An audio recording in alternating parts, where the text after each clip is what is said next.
Hello everyone, आज हम लोग डिस्कस करने वाले हैं अल्टरनेटिंग करंट का मोस्ट इम्पोर्टेंट क्वेश्चन।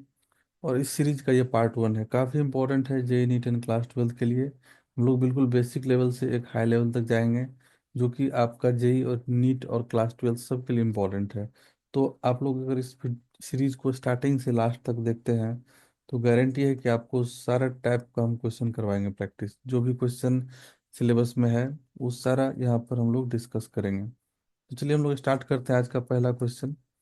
क्वेश्चन एक एग्जांपल से हम लोग लेते हैं। इसमें देखिए 4 बिट है, इसको हम सॉल्व करते हैं। बहुत इंपॉर्टेंट है ये क्वेश्चन काफ़ी इंपॉर्टेंट है। इवन जेई मेंस में भी यहाँ से क्वेश्चन आ सकता है और शायद आया भी है। नीट के लिए बहुत ज़्यादा इंपॉर्टेंट है और क्लास ट्वेल्थ के लिए भी। तो देखिए क्वेश्चन है, बोल रहा है calculate RMS value of current end voltage for the following cases. तो ये चार दे दिया है, तो हम यहाँ पर डायरेक्ट शॉर्टकट में आप लोगों को बता दे रहे हैं। तो यहाँ पर ये डीसी कंपोनेंट बोलते हैं, जहाँ कांस्टेंट टर्म है डीसी डीसी कंपोनेंट, और जहाँ पर साइन कॉस आता है वो है एसी कंपोनेंट। तो इसमें दोनों कंपोनेंट है, इसमें भी दोनों कंपोनेंट है, इसमें भी डीसी एसी सब है, इसमें सिर्फ एसी कंपोनेंट है। तो अगर डीसी कंपोनेंट और एसी कंपोनेंट दोनों रहता है तो आरएमएस वैल्यू का देखिए फॉर्मूला क्या होता है। सिर्फ आपको क्या कर लेना है, डीसी कंपोनेंट का ले लेना है स्क्वायर, ये 4 का स्क्वायर, और प्लस यहाँ पर एसी कंपोनेंट जो भी ये वैल्यू रहता है उसको हम लोग ले लेंगे यहाँ पर, उसका स्क्वायर करके 3 का स्क्वायर डिवाइडेड बाय 2। ये आपको याद रखना है। ये पीक वोल्टेज होता है एसी पार्ट का, इसका स्क्वायर नीचे में 2। तो इसको अगर हम लोग सॉल्व करेंगे, इसका वैल्यू आ जाएगा अप्रॉक्स 4.52 एम्पियर आ जाएगा। आप चेक कर सकते हैं कैलकुलेशन से। देन नेक्स्ट है अगेन, एक डीसी है एक एसी है, तो इसका भी आरएमएस क्या कैसे मिलेगा हम लोग को।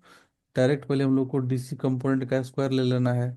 तो यहाँ पर 5 का स्क्वायर प्लस एसी कंपोनेंट क्या है 2 है, उस 2 का स्क्वायर बाय 2। तो इसको हम लोग सॉल्व करेंगे तो ये वैल्यू आ जाता है 5.19 एम्पियर।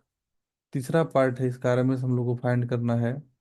यहाँ पर भी तीनों कंपोनेंट अवेलेबल है, सॉरी दोनों कंपोनेंट डीसी और एसी। तो यहाँ पर डीसी हम लोग का 2 है, सो 2 स्क्वायर प्लस एसी कंपोनेंट 3 है, तो 3 का स्क्वायर डिवाइडेड बाय हम लोग क्या करेंगे 2 करेंगे, प्लस इसका ले लिए, इसका भी हम लोग को लेना है। तो 2 का स्क्वायर और डिवाइडेड बाय 2, इसको हम लोग सॉल्व करेंगे।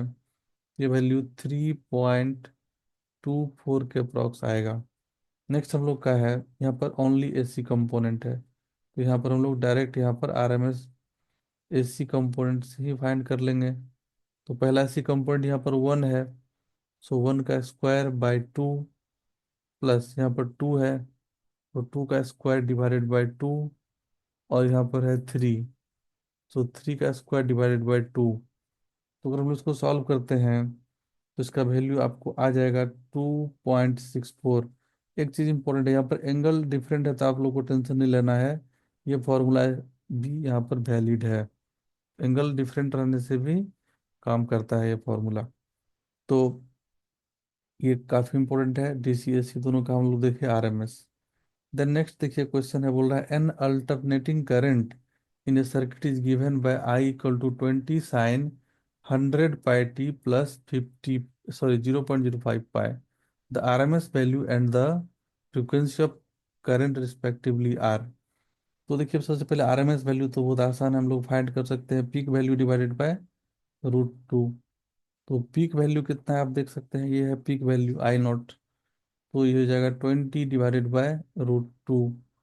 तो इसको हम लोग बोल सकते हैं कितना, 10√2। 10√2 ये हो जाएगा आरएमएस वैल्यू। अब फ्रीक्वेंसी हम लोग को पता करना है हर्ज में। तो ये जो टर्म होता है ना यहाँ पर, ये टोटल ये ओमेगा टी को रिप्रेजेंट करता है।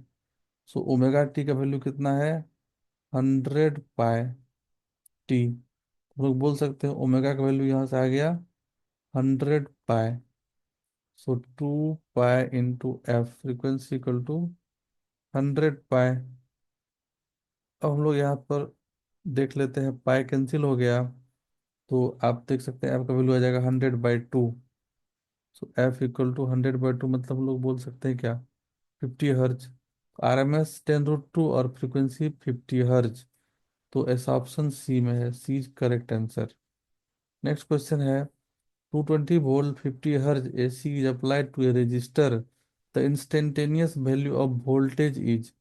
तो हम लोग को वोल्टेज का फॉर्मूला याद रखना है, इंस्टेंटेनियस जो आप लोग यूज करते हैं, V equal to V naught sine omega T. तो अब यहाँ पर वी नोट होता है, ये RMS दिया हुआ है, याद रखिएगा। जब भी AC का रेटिंग दिया रहेगा वोल्टेज का, दैट इज RMS, VRMS। तो पहले आपको यहाँ से पीक वोल्टेज निकालना पड़ेगा।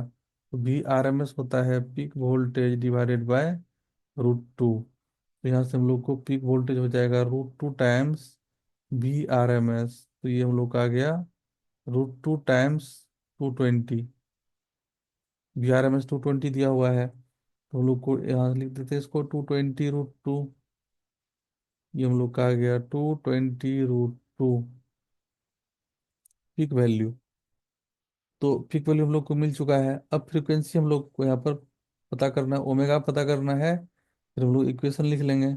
अब देखिए ओमेगा का वैल्यू कितना होता है, 2πf होता है।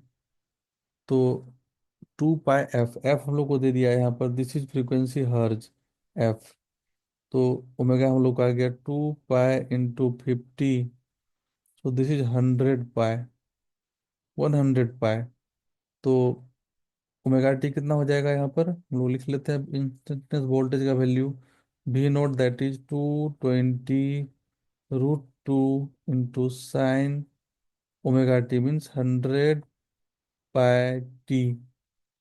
तो इसका सही आंसर हो जाएगा ऑप्शन ए। नेक्स्ट क्वेश्चन लोग देखते हैं, बोल रहा है the capacity of a pure capacitor is 1 farad in DC circuit, it's effective resistance will be. तो देखिए जब भी हम लोग DC सप्लाई देते हैं कैपेसिटर को, तो वो बहुत ही कम टाइम में फुल चार्ज हो जाता है और वो सर्किट को ओपन कर देता है।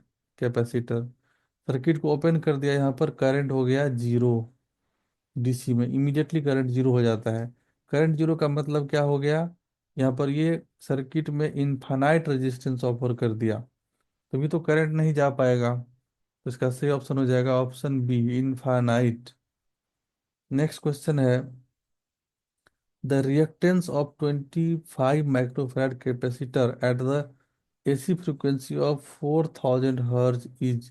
रिएक्टेंस बोल रहा है, रिएक्टेंस। तो XC हम लोग बोलते हैं रिएक्टेंस पर, वो होता है 1/ωc। और ये कितना होता है, ओमेगा का वैल्यू 2πf × C। तो कैपेसिटिव रिएक्टेंस हम लोग का आ गया 1/2π × F का वैल्यू हम लोग को दे दिया है 4000, और C का वैल्यू दे दिया है 25 माइक्रोफेराड। 25 माइक्रोफेराड है तो 10⁻⁻6 होगा। और ये ऊपर जाएगा, कैंसिल होगा, नीचे में पाए एक टर्म रहेगा, क्योंकि ऑप्शन ए में ही ऐसा एक ऑप्शन है जिसमें नीचे में पाए है। तो हम लोग इस कैलकुलेशन को उतना नहीं करेंगे, टाइम सेव हो जाएगा। ऑप्शन ए हम लोग टिक करेंगे। तो ये था इसका अल्टरनेटिंग करंट का पार्ट 1। पार्ट 2 पार्ट 3 जैसे भी आगे पूरा सीरीज आने वाला है, हम लोग ऑल पॉसिबल टाइप का क्वेश्चन डिस्कस करेंगे। और अगर आप स्टार्टिंग से लास्ट तक सारा सीरीज देखते हैं तो गारंटी है कि AC में एक अच्छा आप लोग का लेवल आ जाएगा। तो चलिए हम लोग देखते हैं फिर नेक्स्ट वीडियो में।